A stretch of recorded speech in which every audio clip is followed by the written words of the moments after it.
Today I'm going to basically talk about the ACOTAR series. I have all the books here.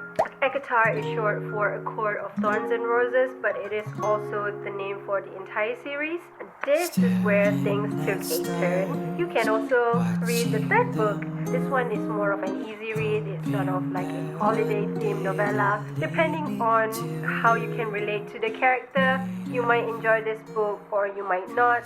Hello everyone, welcome back to my channel. Today I'm going to basically talk about the ACOTAR series. I have all the books here. I finished reading this series last year. I actually read the first book in 2022, but I finally finished the rest of the books in 2023. If you have been on TikTok, ACOTAR is short for A Court of Thorns and Roses, but it is also the name for the entire series. It is written by Sarah J. Maas. Now I'm going to give you the answer to the million-dollar question, which is, should I read this series? Before I do that, I'm going to explain to you where I am as a reader. I am a person who had always loved reading, but of course with adulthood, work and stuff, I neglect that hobby of mine. I started reading again when I moved to Dubai after I quit my job and became a full-time content creator. In my teenage years and early adulthood, I read the Twilight series and I grew up reading a lot of Meg Cabot books. She is the author of The Princess Diaries. From there, I really grew into a romance reader. I enjoy romance in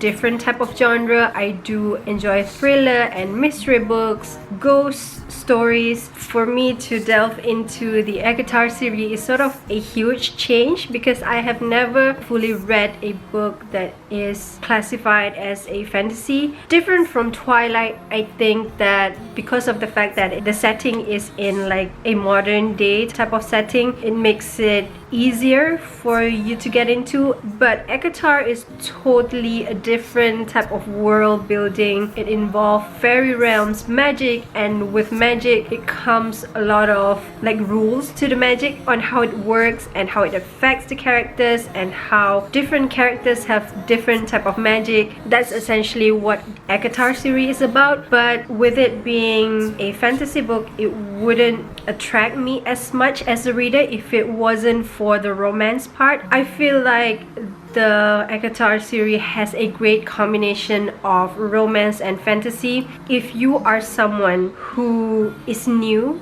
to fantasy, I think the first book is going to be a little hard to go through, but I promise you, if you manage to go through the first book, then you will love the second book. It involves a lot of world building, so I really recommend that you don't read it as fast. Don't go into it thinking you're gonna like finish this within a day. If you are not used to fantasy reading, it's gonna take some time for you to understand, and I feel like the writer did a great job at making it into a small bits and pieces for you to slowly digest it, so it's not as overwhelming for you. This book is definitely not suitable for younger readers. It has a lot of violence, it has a lot of spice. This book revolves around the main character named Feyre. She is a normal human being that got sucked into the fairy realm. Basically, one day she went hunting for her family and she came across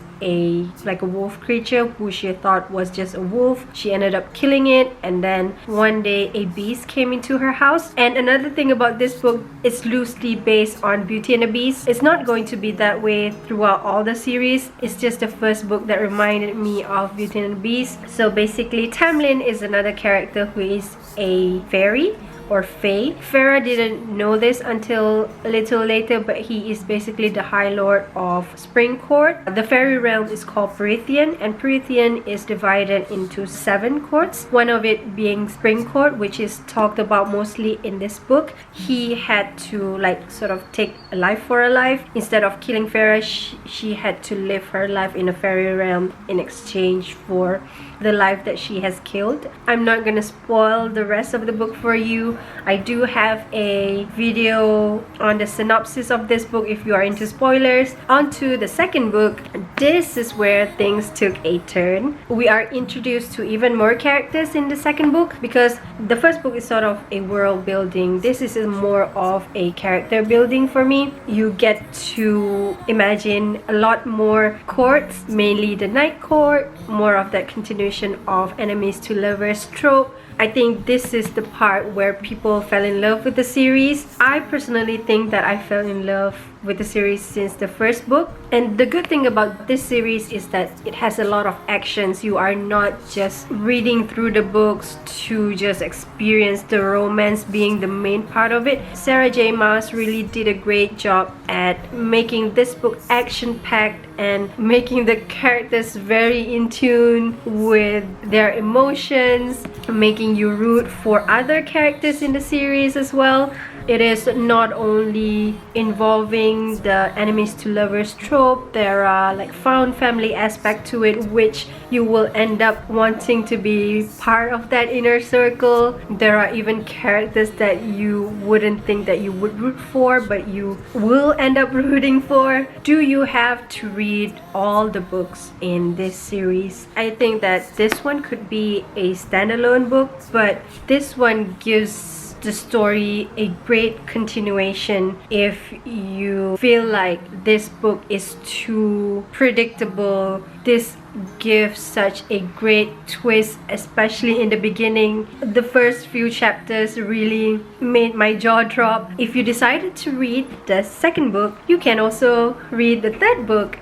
To me, you don't necessarily have to read all 5 books. The story involving the main characters sort of end in the third book, and when you go into the fourth book, this one is more of an easy read. It's sort of like a holiday themed novella. It doesn't really have as much action in this one. It's just that chill book before you get into the fifth book, which is A Court of Silver Flame. This one revolves around a character that has been introduced in the second and third book. The main character in the first 3 books taken a back seat, and this one we focus more on the other characters that we are rooting for. Depending on how you can relate to the character, you might enjoy this book or you might not. If you love smut, you will love this book. To me, I kind of struggle reading at least a third of this book because of how insufferable the female main character is, but the rest of the book kind of makes up for it. I love the action of this book. It's not the same as this one. I was expecting that there will be another war like this one, but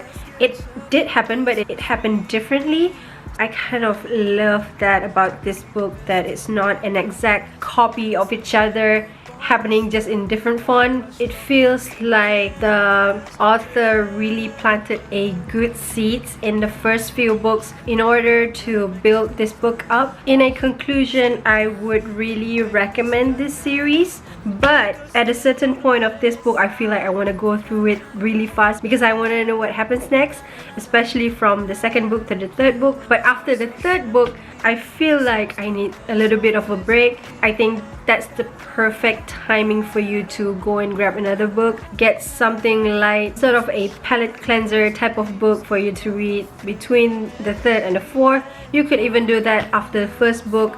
For me personally, I wouldn't leave it too long after the second book to read the third book, because there's going to be a lot of information in the second that is going to carry through into the third book. So I hope I gave you enough reason to start reading ACOTAR series. I cannot wait to start reading the Crescent City series. It's within the Sarah J. Maas universe. There's going to be a crossover between characters in the ACOTAR series and Crescent City. Not so sure on the Throne of Glass series. Don't forget to subscribe to my channel if you wanna see more of this book recommendation from me. Thank you so much for watching, and I hope to see you guys in my next video.